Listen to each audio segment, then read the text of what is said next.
Je m'appelle Amadou Diagne, je suis le président des retraités DBF 2018, 2019, 2020. L'objet de ce point de presse n'est rien d'autre que, comme on dit, après la pluie, le beau temps. Maintenant, on a tenu pratiquement des mouvements pendant un bon bout de temps et finalement, il y a une issue heureuse. Bon, raison pour laquelle nous avons pris la décision de remercier toutes les personnes de loin ou de près qui ont eu à nous soutenir. Et parmi lesquelles nous citons d'abord la presse que vous êtes, qui n'a ménagé aucun effort pour couvrir toutes nos manifestations. Nous vous en remercions. Au-delà de ça, nous remercions les autorités politiques, étatiques et religieuses de la région de Thiès. Et surtout les oulémas et imams de la région de Thiès. Et au-delà de ça, une mention spéciale au président de la République qui, une fois qu'il a eu écho de la situation de notre dernier mouvement, bien qu'il était à l'étranger, il a pris la décision de donner carte blanche à M. Kibili Touré pour régler le problème. Et ce dernier n'a ménagé aucun effort pour qu'on ait une issue heureuse. Et par ma voix aussi, nous remercions tous les cabinets compétents de l'État qui ont eu à, comment dirais-je, y contribuer. Bon, peut-être combat, c'est trop dire, parce que quand on parle de combat, il y a confrontation. Et je pense qu'il n'y aura plus confrontation. Parce que comme le chef de l'État nous prête une oreille, nous lui suggérons seulement qu'il y a des problèmes, que les problèmes existent toujours au chemin de fer, et c'est parmi lesquels on peut citer le contentieux des extemporaires, l'histoire des 9 ans de cotisation à l'IPRES qui n'ont pas été versés depuis Transrail. Et au-delà de ça, il y a aussi la relance urgente des chemins de fer du Sénégal pour au moins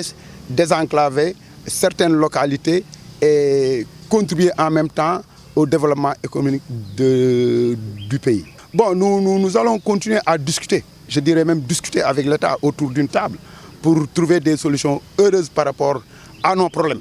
Parce que nous sommes vraiment, aujourd'hui, je ne pense pas qu'il y aura encore une confrontation du genre qui s'est passé il y a pratiquement 3-4 semaines de cela. Il y aura peut-être des négociations. Bon, maintenant, les familles héritières, je dirais les familles héritières, qui vont suivre maintenant. Actuellement, le processus doit être déclenché. Bon, c'est de leur côté parce que nous leur avons demandé de tout faire pour constituer le plus rapidement possible leur dossier leur permettant de récupérer leur dû. C'est-à-dire il leur faut un certificat d'hérédité et une procuration faite par un notaire. C'est sur demande de la banque. De toute façon, nous en ce qui nous concerne, je ne pense pas qu'il peut y avoir encore de grève. En ce qui nous concerne, nous retraités DBF 2018, 2019, 2020. Parce que nous pensons que de telles situations ne vont plus se produire, bien que M. Kibili Touré nous l'a promis. Parce qu'il nous a dit mot pour mot que je ferai tout pour que de telles situations ne se poseront plus. Comme tout autre retraité peut-être, à part que, bon, du point de vue pécule au niveau de, comment dirais-je, concernant nos pensions, nous avons un gap de 9 ans de cotisations qui n'ont pas été versées par Transrail. Et là, nous sollicitons le président de la République pour que ce problème-là soit réglé. Il y a des cultivateurs, bien que nous habitons pratiquement à Thiès, mais même à Thiès, il y a des gens qui ont des champs, mais au-delà de Thiès, par exemple à Meké, il y a des cultivateurs. Je peux en citer un, Ablaye Mbeng, que Dieu fasse que son champ soit vraiment fertile. On ne saurait terminer sans pour autant applaudir au projet du chef de l'État qui, depuis que le Sénégal est Sénégal, c'est pratiquement le seul chef d'État qui a osé injecter autant de fonds dans le chemin de fer. Je dis ça par rapport aux terres. Et là, au-delà du terre, nous sollicitons la relance très urgente du vieux chemin de fer, c'est-à-dire le chemin de fer métrique, qui va de Dakar à Kidira, de Thiès à Saint-Louis et de Diourbel à Guinguinéo. et pourquoi pas même interconnecter le reste des autres, c'est aller vers Dara et même vers Matam. Là, nous sollicitons le chef de l'État pour qu'il ait au moins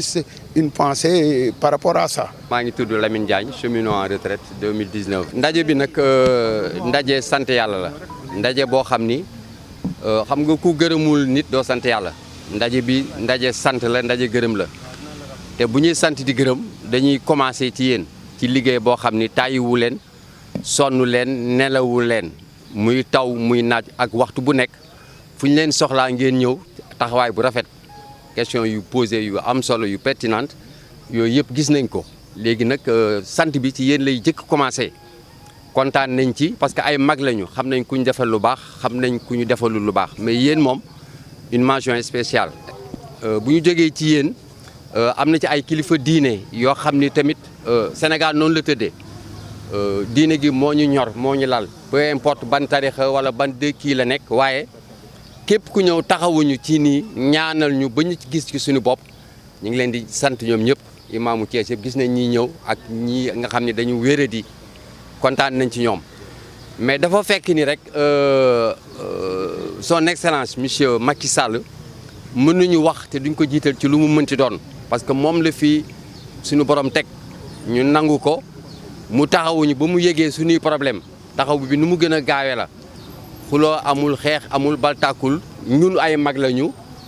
def nañ ko ci nu mu gën a rafete taxaw nañ nu mu gën a rafete par l'intermédiaire du directeur Kibili aussi moom il a cherché des partenaires yoo xam ni dañu jàppale ba 2018 2019 ba ci 2020 wax dëgg yàlla gis nañu jàppale bi te dañ koy rafetlu ku la defal lu baax nag di nga ko wax di nga ko souligner. Les problèmes sont là ñi ngi fi te àddina moo taxawee noonu moo tëddee noonu fi ñu toll nii dama fàtte woon wax sax fi ñu toll nii ak hivernage bi ndox yu bari yooyu yëpp pandémie bi fi amoon yooyu yëpp ñun ñu fexe ba ñu fa état bi daay wax fexe ba fay ñu suñu xaalis kooku vraiment lu ñu rafetlu la. parce que bu ñu yeewu woon tey ni pandémie bi dugal nañu fii xaalis mbëtt mi dafa bare taw bi bare na yàq na dugal nañ ko fii su boobaa ay négociation lay doon mais ki lay yëg moo lay boole ci problème mu àddina bi waaw. léegi waaw laaj bi aussi xam nga ñun du ñu mës a xeex. personne troisièmement du ñu mës a xeex ñun li ñuy wéyee tout le temps mooy waxtaan autour d'une table négocier rafetal ci condition yooyu la ñu amee lii ñu am ci condition yooyu li ñuy continuer amee ci leneen tel que 9 ans yi ñu causé lu IPRES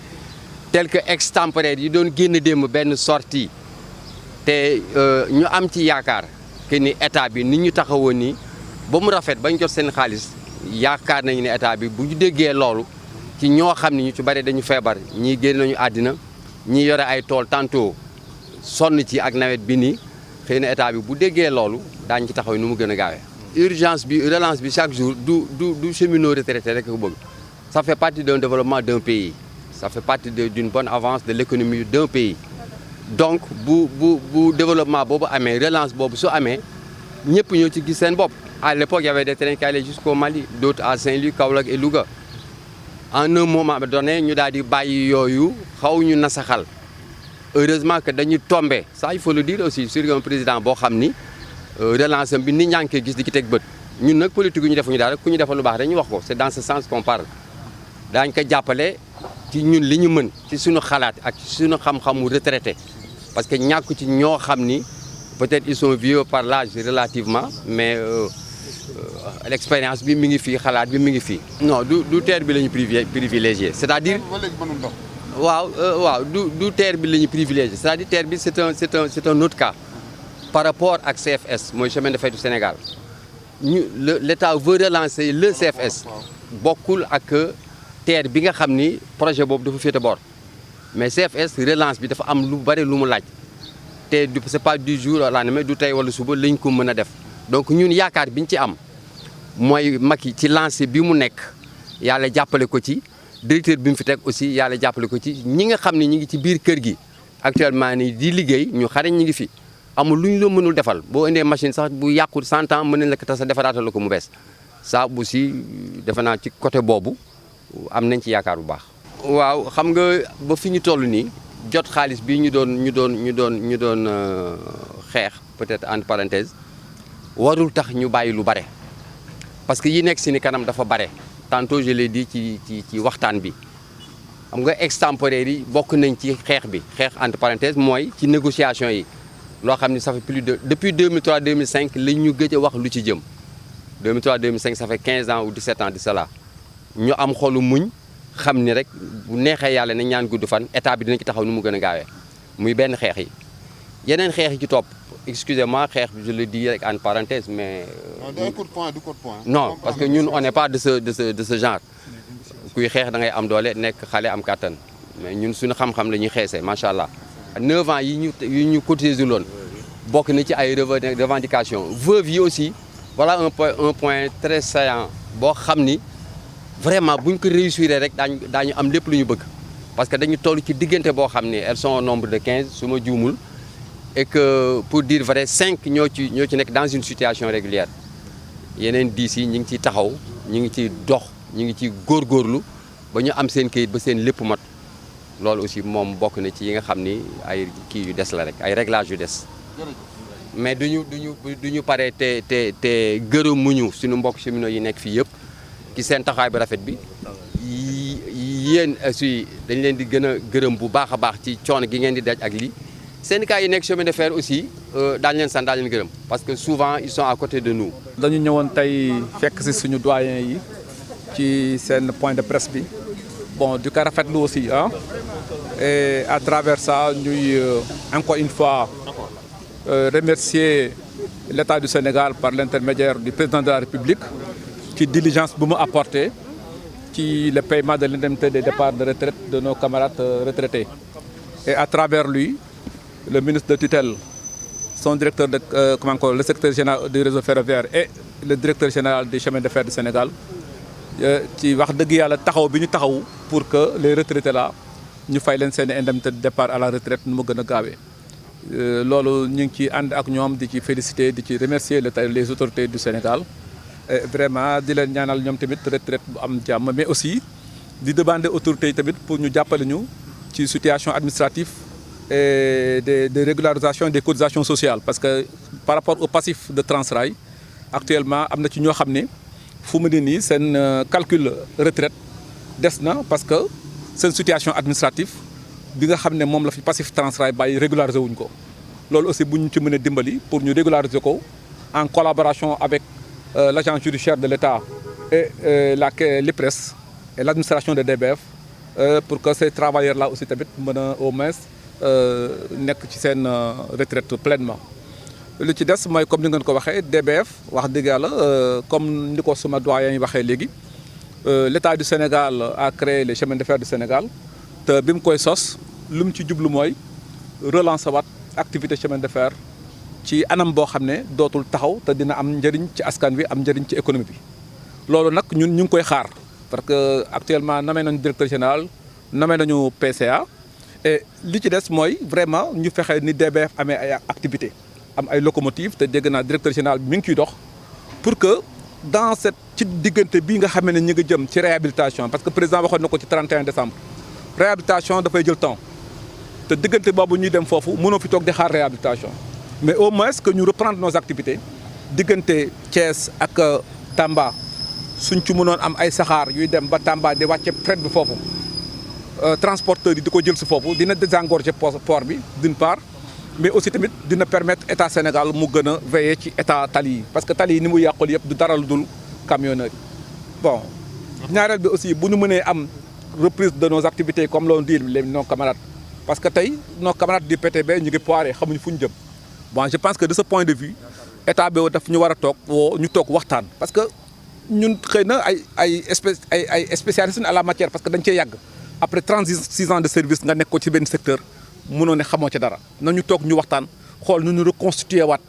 comme encore environnement wu chemin de fer pour le bien des populations et du chemin de fer